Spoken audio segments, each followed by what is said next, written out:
stand out. And you're an To stand expert. out, yeah. Okay, ready? Good afternoon, fellow Toastmasters and Rumble community pattern realm. Beginning a series, audio and also video, self-reliance for families. And the title I'm going to talk today is Daddy's Wake Up Call. May 15, 1991. Just been home from school about maybe, I don't know, an hour or so. And my mother's second husband, most people would call him stepfather. No, this is my daddy. So goes in the living room. While getting here, sit down at the dining room table. I got to talk to you. Now, you're a few weeks from graduation.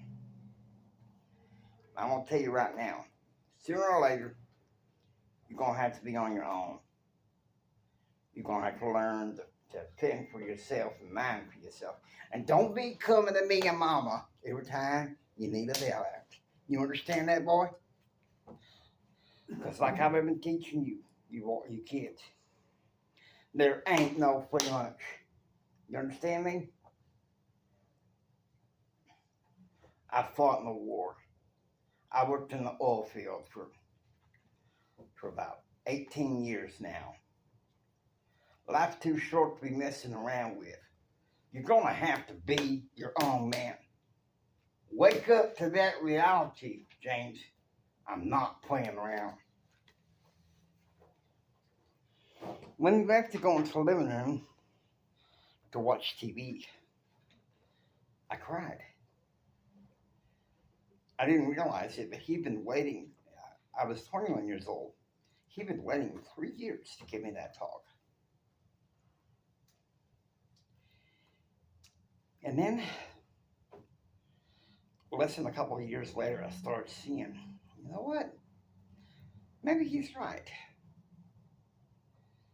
It's my second freshman year in college, and I'm tired of living at home. My brother's living there with his little family, and they're just kind of doing whatever. This is not what my daddy or my grandparents would want for me. So, I surprised everybody. I filed an application for Texas Tech University to begin my undergraduate studies. I also announced that I was ready to go into Chris Cole Rehabilitation Center for the Blind for a couple of months in preparation for that transfer. It was a shock to my parent system when I announced that I was leaving. I loved my family, but there was a dysfunctional system going on there, and I wanted to form my own life. And it's funny, not long after he dropped me off from campus, he goes to one of his work colleagues, and he says, you know, we thought that we would have James with us forever. And I'll be blankety blank if he ain't the first one to leave. He said, I have a middle kid that's got a family that should have been gone not long after the wedding. He hung around for a while. James, he had to go. He told us he was going. We just didn't want to believe it. Self-reliance. Self-reliance is key. Did I think that my daddy was being crude and hard and uncaring? Yeah. When I found out that my junior year in college, when I found out that my maternal grandmother was dying, I got angry and I got crazy. I was angry at God. I was angry at my parents. I was angry at the world. I got rebellious. I gathered all this evidence that my daddy was cold and uncaring. Fast forward to August of 2008.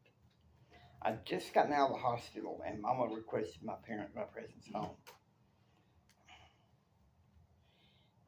He sat me down. He said, "Boy, you look like you hadn't had a good meal in a while. I'm gonna eat this chicken. I'm gonna sit down and talk." It was the last 7 months of his life when he and I started getting real close again. I started seeing he wasn't this cold and uncaring father. He was a good man. Daddy's wake-up call was the best thing that ever happened to me. Thank you, fellow Toastmasters, and thank you, Pattern Realm.